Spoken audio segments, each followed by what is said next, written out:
I have a dream. Martin Luther King Jr. I'm happy to join with you today at what will go down in history as the great demonstration for freedom in the history of our nation. 50 years ago, a great American in whose symbolic shadow we stand today signed the Emancipation Proclamation. This momentous decree came as a great beacon light of hope to millions of Negro slaves who had been seared in the flames of withering injustice. It came as a joyous daybreak to end the long night of their captivity. But 100 years later, the Negro still is not free. 100 years later, the life of the Negro is still sadly crippled by the manacles of segregation and the chains of discrimination. 100 years later, the Negro lives on a lonely island of poverty in the midst of a vast ocean of material prosperity. 100 years later, the Negro is still languished in the corners of American society and finds himself in jail in his own land. And so, we've come here today to dramatize a shameful condition. In a sense, we've come to our nation's capital to cash a check. When the architect of our republic wrote the magnificent words of the Constitution and the Declaration of Independence, they're signing a promissory note to which every American was to fall heir. This note was a promise that all men, yes, black men as well as white men, would be guaranteed the unalienable right of life, liberty, and the pursuit of happiness. It is obvious today that America has defaulted on this promissory note insofar as her citizens of color are concerned.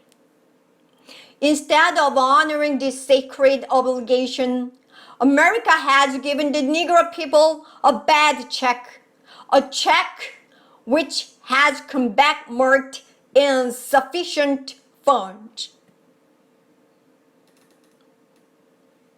But we refuse to believe that the Bank of Justice is bankrupt. We refuse to believe that there are insufficient funds in the great vault of opportunity of this nation. And so, we've come to cash this check, a check that will give us, upon demand, the riches of freedom and the security of justice. We have also come to this hallowed spot to remind America of the fierce urgency of now. This is no time to engage in the luxury of cooling off or to take the tranquilizing drug of gradualism. Now is the time to make real the promises of democracy. Now is the time to ride from the dark and desolate valley of segregation to the sunlit path of racial justice.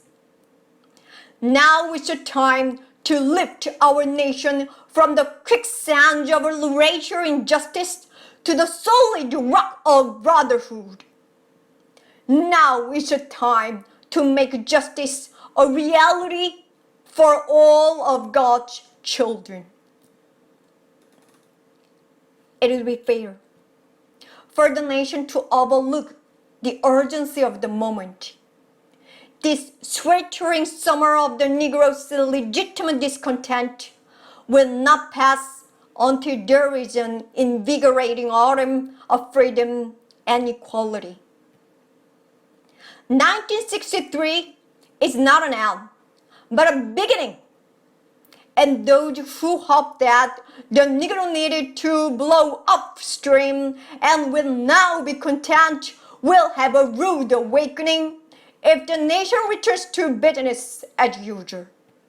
And there will be neither rest nor tranquility in America until the Negro is granted his citizenship rights. The whirlwinds of revolt will continue to shake the foundation of our nation until the bright day of justice emerges. But there is something that I must say to my people who stand on the warm threshold which leads into the palace of justice. In the process of gaining our rightful place, we must not be guilty of wrongful deeds. Let us not seek to satisfy our thirst for freedom by drinking from the cup of bitterness and hatred.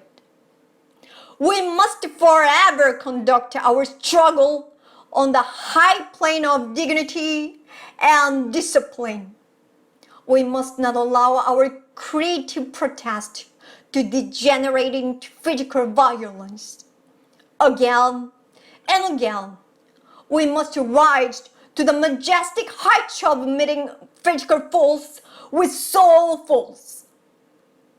The marvelous new militancy which has engulfed the Negro community must not lead us to a distrust of all white people. For many of our white brothers, as evidenced by their presence here today, have come to realize that their destiny is tied with our destiny. And they have come to realize that their freedom is inextricably bound to our freedom. We cannot walk alone. And as we walk, we must make the pledge that we shall always march ahead. We cannot turn back. There are those who are asking the devotees of civil rights, when will they be satisfied? We can never be satisfied. As long as the Negro is the victim of the unspeakable horrors of police brutality, we can never be satisfied. As long as our bodies, heavy with the fatigue of travel, cannot gain lodging in the motels of the highways and the hotels of the cities, we cannot be satisfied as long as the Negro's basic mobility is from a smaller ghetto to a larger one. We can never be satisfied as long as our children are stripped of their selfhood and robbed of their dignity by signs stating, for white only. We cannot be satisfied as long as a Negro in Mississippi cannot vote and a Negro in New York believes he has nothing for which to vote. No, we are not satisfied. And we will not be satisfied until justice rolls down like waters and righteousness like a mighty stream. 그럼 오늘도 행복한 하루 되세요. 저는 레미였습니다. 예, 감사합니다.